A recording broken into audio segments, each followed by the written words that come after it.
Hi every, welcome to Tamizhachi vlogs. இன்னைக்கு Sunday சமையல் மீன் குழம்பும் மீன் வறுவலும் வாங்க பார்க்கலாம். நம்மள நிறைய பேருக்கு மீன் குழம்புனா ரொம்ப பிடிக்கும். ஆனால் சம்டைம்ஸ் அந்த டேஸ்ட் டிஃபர் ஆகும். தண்ணி அதிகமாயிரும், காரம் அதிகமாயிரும். ஃபார் பிகினர்ஸ் இந்த மீன் குழம்பு ரொம்ப ஈஸியாக இருக்கும். கண்டிப்பாக ட்ரை பண்ணி பாருங்கள்.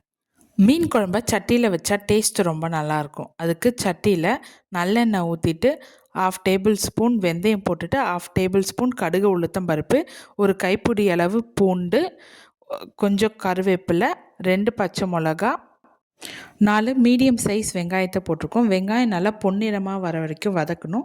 வதக்கிட்ட பிறகு கொஞ்சோண்டு தக்காளி போட்டிருக்கோம். தக்காளியும் நல்லா வதங்கட்டும்.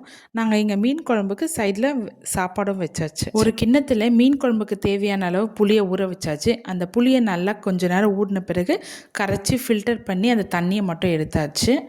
இந்த மீன் குழம்புக்கு தேவையான அளவு உப்பு, அப்புறம் 1.5 தக்காளி, 1/2 டேபிள் ஸ்பூன் மஞ்சத்தூள், இந்த மீன் குழம்புக்கு தேவையான அளவு குழம்பு மிளகாத்தூள். உங்கள் காரத்துக்கு ஏற்ப நீங்கள் மிளகாத்தூளை அதிகமாக பண்ணிக்கலாம், கம்மியும் பண்ணிக்கலாம். நாங்கள் ஒரு 7லேருந்து 8 டேபிள் ஸ்பூன் அளவுக்கு மிளகாத்தூள் போட்டிருக்கோம். மிளகாத்தூள் கொஞ்சம் எக்ஸ்ட்ராவாக போட்டால் தான் இந்த கவுச்ச ஸ்மெல் இல்லாமல் டேஸ்ட்டு சூப்பராக இருக்கும். இங்கே கரைச்சி வச்சுருக்கிறத நம்ம வெங்காய தக்காளியோடு ஆட் பண்ணிக்கணும். ஆட் பண்ணிவிட்டு இன்னும் எக்ஸ்ட்ராவாக தண்ணி வேணும்னா தண்ணி ஊற்றிட்டு நல்லா கலரி விடணும். கலரி விட்டுட்டு ஒரு 5 நிமிஷம் ஹை ஸ்பீடில் வச்சுட்டு நல்லா கொதித்த பிறகு 20 நிமிஷம் லோ ஃப்ளேமில் வைக்கணும்.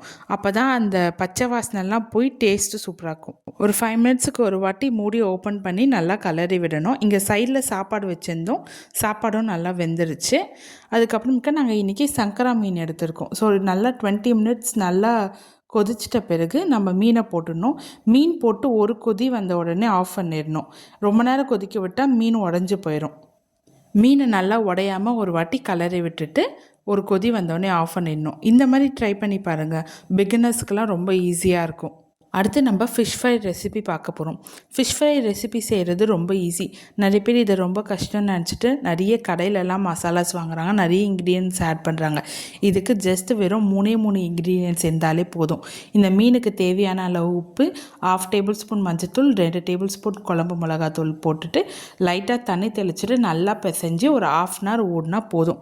அதுவே நல்லா டேஸ்ட்டு கொடுக்கும். இப்போ ஒரு 1/2 அன் ஹவர் ஊற வச்ச அந்த மீன் மசாலாவை நம்ம இப்போ பொரிக்க போகிறோம். இதுக்கு பேனில் தேவையான அளவு எண்ணெய் ஊற்றிட்டு நம்ம ஒன்று ஒன்றா அந்த மீனை எடுத்து அடக்கிட்டு 2 சைடுமே ஒரு 2 மினிட்ஸ் கேப் விட்டு நல்லா லோ ஃப்ளேமில் வச்சு எடுத்தால் நல்லாயிருக்கும். நம்ம இந்த ஃபிஷ் ஃப்ரையை வெறும் மீன் குழம்புக்கு மட்டும் இல்லை, ரசத்துக்கு நல்ல சைடிஷ்ஷாகவும் இருக்கும், மிளகா கிள்ளி சாம்பாருக்கும் நல்ல சைடிஷ்ஷாகவும் இருக்கும்.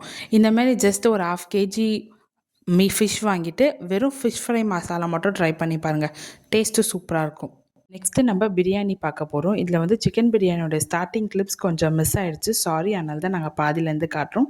இதுக்கு ஒரு குக்கரில் தேவையான அளவு எண்ணெய் விட்டுட்டு பட்டை, கிராம்பு, ஏலக்காய், 3 பெரிய வெங்காயம், 2 தக்காளி, 2 பச்சை மிளகா, ஒரு கைப்பிடி புதினா, ஒரு கைப்பிடி கொத்தமல்லி போட்டு நல்லா வதக்கிட்டு 2 டேபிள் ஸ்பூன் தயிர் போட்டுட்டு சிக்கனை போட்டுட்டு 2 டேபிள் ஸ்பூன் வெறும் மிளகாத்தூள், 1 table spoon garam masala, 1 table spoon biryani masala போட்டுட்டு 1 டம்ளர் அரிசிக்கு 2 டம்ளர் தண்ணி ஊற்றி நல்லா கொதிக்க விடணும். கொதிக்க விட்ட பிறகு பாஸ்மதி அரிசி போட்டுட்டு ஒரு 5 நிமிஷம் ஹை ஸ்பீட்லேயும் ஒரு 10 நிமிஷம் லோ ஃப்ளேம்லேயும் வச்சுட்டு தண்ணி நல்லா சுண்ட பிறகு டம் போட்டுடணும்.